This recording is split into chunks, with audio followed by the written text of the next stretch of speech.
Hey, welcome to Farm Alarm. My name is Tracy. Today we're up here at the tire shop and we're going to put some tires, some new tires on the old 1949 Chevy truck. Right now it's got some junky old used Radial tires on it. It rides rough. I can't even get over 45 mile an hour just because the whole truck's shaking. Well, we're going to put some new tires on it, but my dilemma is, do I put nice new Radials and get that really nice comfortable ride, or do I go period correct with that nice look of Bias Ply tires? Let's go inside and check some tires out.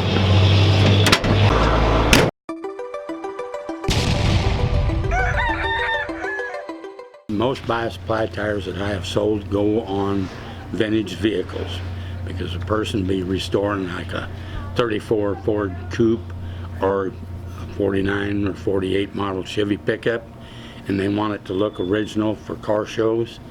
They're going to go with the old Bias tire because that's what came out on the truck or car originally. A Bias tire, the cord bodies run crossways like this. Okay, that's why they're called bias. So when that is put together, under the tread area, you got this cord body pulling to the right and this one pulling to the left. It pulls the tread in and out like that, causing extreme wear. A Radial tire, the cord bodies go from this bead to this bead straight across. Say a Bias to be like that, and when I grip my hands, this one's pulling this way and this one's pulling this way. But if it's a Radial tire, they're pulling this way. So when they're on the ground, they're going like this, so you have a bigger point of impact. So what about mileage between the two? Okay, a Radial tire versus a Bias tire, you just get more mileage, less heat buildup. Say 70,000 mile tire is a pretty decent tire today. How does that compare to a Bias Ply? Okay, a Bias Ply tire, what used to be an original equipment tire, they would get maybe 15,000 miles, where when you had the better premium grade tire, they had a different compound and tread to get more mileage, and that's carbon black. They would get 20,000. Today you can buy an inexpensive little Radial, and if your car is in alignment and you rotate the tires properly, you probably get 50,000 miles out of them. Okay, to show you what I was talking about on a Bias tire, see, I can turn that tire pretty easy like that. Okay, now when you get a Radial tire, I push down the same way. See how it doesn't want to turn very easy?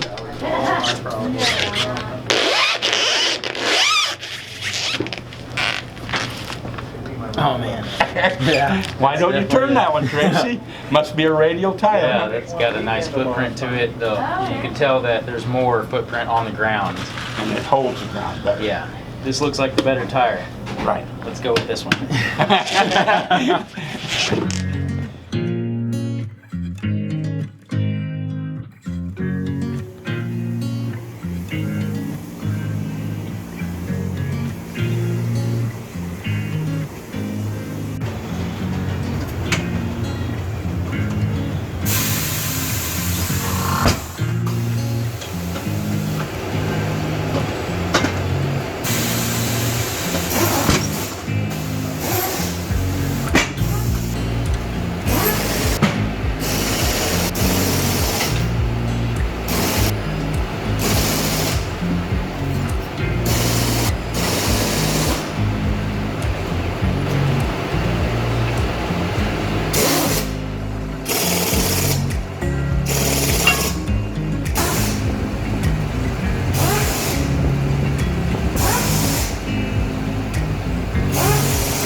Put it 0, brother.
So clearly I chose the Bias Ply tire route, and you know, why would you go Bias Ply tires? I wanted that look. I really wanted the ride of the Radial tires, but I thought, you know, if I do the Radials, I'm really going to regret it. But I didn't want to regret doing the Bias Ply tires either, so it was really a toss-up. And I absolutely did not want to spend the money on Coker tires. Coker has a tire that is it's a Bias Ply look, but it's actually Radial, so I didn't want to do that. Those things are through the roof. Mo River Tire cut me a heck of a deal on those tires. I'll have to look back at the receipt. I think it was $120 a tire. Originally he had said $140 a tire, but anyway, so $120 a tire I didn't think was too bad. I ended up going with a 670-15, and a lot of these trucks actually came out with a 16-inch rim on them. This truck had 15s. It was a factory option. I put about almost 1,000 miles on this truck now. I've had this truck, or I've had these tires on this truck for just over a month. I've been driving the truck every day. I didn't want to finish the video up that day because a lot of people would have been asking me, you know, how does it ride? Are you pleased with the tires? I'm absolutely pleased with the tires. A lot of people say, you know, you get flat spots from your Bias Ply tires. On the cold mornings, in the morning, you know, I can go a half a mile down the road, the flat spots go away, and it's not like bang, bang, bang, bang. It's not crazy flat spots. Crazy was the old 30-year-old used tires that were actually on the truck. They were a Radial tire, and Donnie told me that he had somebody put some old tires on this thing before he put it into storage. I can go 55 mile an hour in this thing. And you know, before I could only get up to 45 mile an hour, and it was just going crazy. You know, it was shaking. It was hard to keep on the road. I mean, I can let go of the steering wheel, and you know, it doesn't dart off to one side or the other. Usually, when I got the windows down, I'm over here driving with like 2 fingers on the side of the steering wheel. I mean, it drives smoothly. The only, you know, one of the downfalls that I find with the Bias Ply tires is old roads like what I'm on right now. The tracks in the road, so you know, you've got a flat road, but honestly it has a couple of dips in it, tracks from other people's tires. So Bias Ply tires really follow other people's tracks, so I would say that's probably one downfall. They're super skinny, so they're not going to be a good performer, a good handler, but I mean, this isn't a performance truck. This is something that I just want to keep original, that I want to drive around quite a bit, and yeah, and get some looks. I want it to be original as possible anyway. I'm planning on putting 1,000 miles on this truck. I'm actually only about 25 miles from putting 1,000 miles since I got the truck. And we're gonna go pick up Donnie, the original owner's son, and we're gonna give him a ride. I'm sure that's gonna be a handful of emotions. So I know you guys are waiting on that video. If you haven't started watching this video series from the beginning, I urge you to go look for that Chevy barn find video, and where we found this in the storage shed. And I think there's 4 or 5 videos after that the process of us getting it running. It was very simple. We put brakes on it and tuned it up. Now we put some tires on it, and I couldn't be more happy with it. We are going to clean up the paint a little bit. That'll be the next video. Then after that should be us picking up Donnie. So until then, we'll see you guys on the next video. The first tires that were built all required tubes, okay? And then in the 60s, they developed the tubeless tire.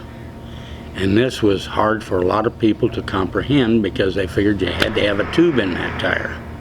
Well, they put a liner. Different companies do it different ways, but Firestone, when it worked for them, they put a thin layer of rubber, 5 different layers on the inside of that tire. They'd stretch them this way and that way.